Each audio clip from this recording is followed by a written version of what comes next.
We love doing this show for you, but what we really, really love is doing the show with you. Now, I'll say to you what I've said to every audience for the last 11 years, and I have meant it every time. Have a good show. Thanks for being here. And let's do it, y'all. Late Show's final broadcast on Thursday didn't just mark the end of an era for Stephen Colbert and late-night television, but a shift in the broader media landscape. When CBS announced the show's cancellation last July, it framed it as, quote, purely a financial decision against a challenging backdrop in late night. But not only did the Late Show's finale draw 6.74 million viewers, making it the most watched weeknight episode in Colbert's 11-year tenure, it was already the #1 rated show in late night for 9 straight seasons.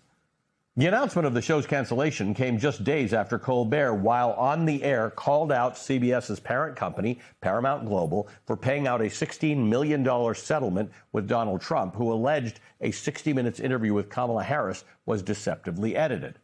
It's important to note Paramount has been seeking federal government approval for a deal on a merger, and the very next month, Paramount and Skydance Media completed their $8 billion merger with federal approval. Trump ally, campaign donor, and billionaire tech mogul Larry Ellison played a major part in the deal, and his son David, who was already the CEO of Skydance, became the CEO of the new combined company. But here's the thing. This isn't just about CBS. Last year, when CBS announced it was canceling The Late Show, Trump posted on social media, quote, "I absolutely love that Colbert got fired. His talent was even less than his ratings. I hear Jimmy Kimmel is next." Then on Friday, a day after The Late Show's final episode, Donald Trump posted an AI-generated video of himself throwing Colbert into a dumpster and then dancing to YMCA. But it was a post on Friday by Donald Trump that really underscores the moment we're in. In it, he declared Colbert's firing was, quote, the beginning of the end for late-night television hosts, and warned, quote, others of even less talent to soon follow. May they all rest in peace. Anyone, especially late-night comedians who's critical of the president, can be next. Remember, just last month, Trump called for ABC's Jimmy Kimmel to be fired after a monologue that included a joke about the First Lady. A day later, Trump's FCC took the unprecedented step to order early license reviews years ahead of schedule for all 8 of ABC's owned stations, including in major markets like New York, Los Angeles, and Chicago. The FCC chairman, Brendan Carr, denied that it had anything to do with Kimmel.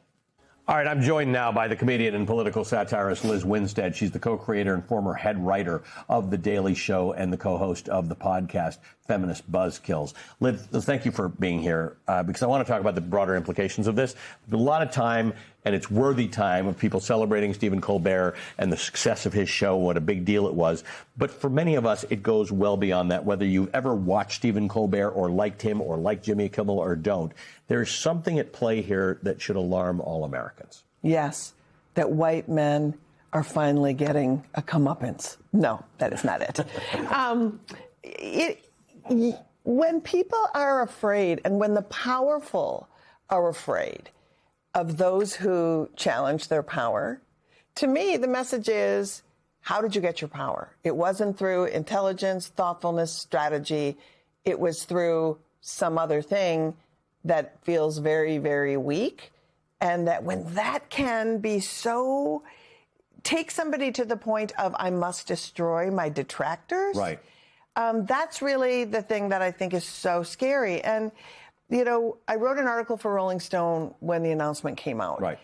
And one thing I wanted to remind people is that for years, people who you have never heard of, women, black folks, queer folks who have been doing political comedy, have been sidelined forever by people, promotional radio stations, local TV shows who were like, oh, you're too controversial, right? And so it's elevated now up to this point, and that's the part that I think feels really scary. So one can say Donald Trump is thin-skinned. He doesn't like people who make fun of him. But this is much more serious, because if you offer yourself out for public office or journalism or whatever, any of us who are out there in the world, you accept the deal that I am out there And 100% of people are not going to like me or my show or what I do or what I look like. I've said that a million times. We were talking earlier, where I was just like, whenever I talk to folks about comedy or people wanting to go into comedy, or I'm terrified to put myself out there, it's like, it's very freeing to do a reset for yourself, to understand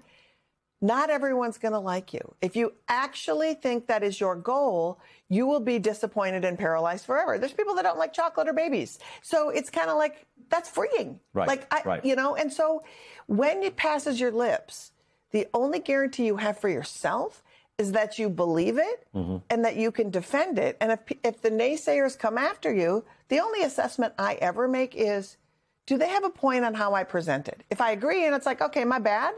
But if I really have conviction about what I'm saying, I'll stand up for it. Right. That's it. It goes out of your lips and into the interpretation of everybody else. And that's what makes it exciting, quite frankly.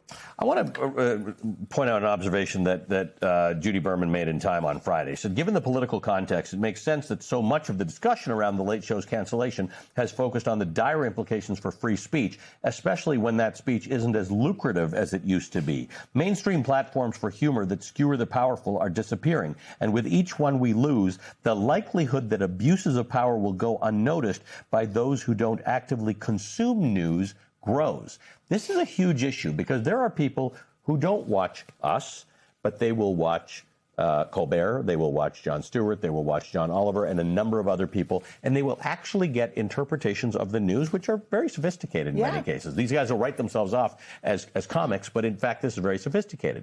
As mainstream news narrows, we need satire, we need comedy, we need cartoonists. Yes, we do. And not only, you know, not only will I hit the drumbeat, we need to support the independent platforms with which they can thrive.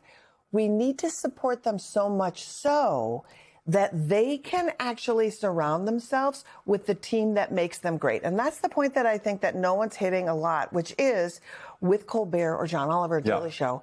There's a team. There's a team, and that team brings checks and balances. It doesn't create another demagogue. You know, sure, you can have people who have great podcasts that are one person driving it home and they don't have the resources to really make that balance of voice. But it's that team that helps somebody rethink, reshape, and bring other voices also within the totality of it being important and effectual, right? So we're in a world where we are seeing, and it's very hard for us to believe, we are seeing what exactly Donald Trump says and his acolytes say working. Right. They make a threat, they tell somebody your merger's threatened or your license is threatened, and then things actually happen.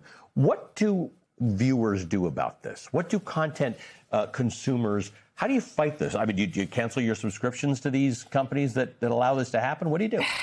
It's so hard because we're talking about it in the sort of FCC, Brendan Carr, large thing, right?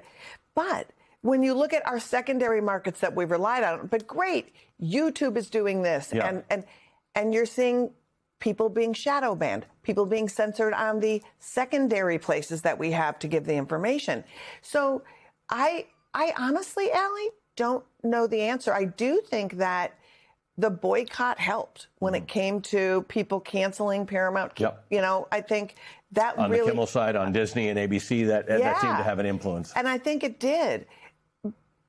But where do we go if the secondary platforms are also saying things like, on the grander scale, too, when it comes to even information gathering and people truth telling?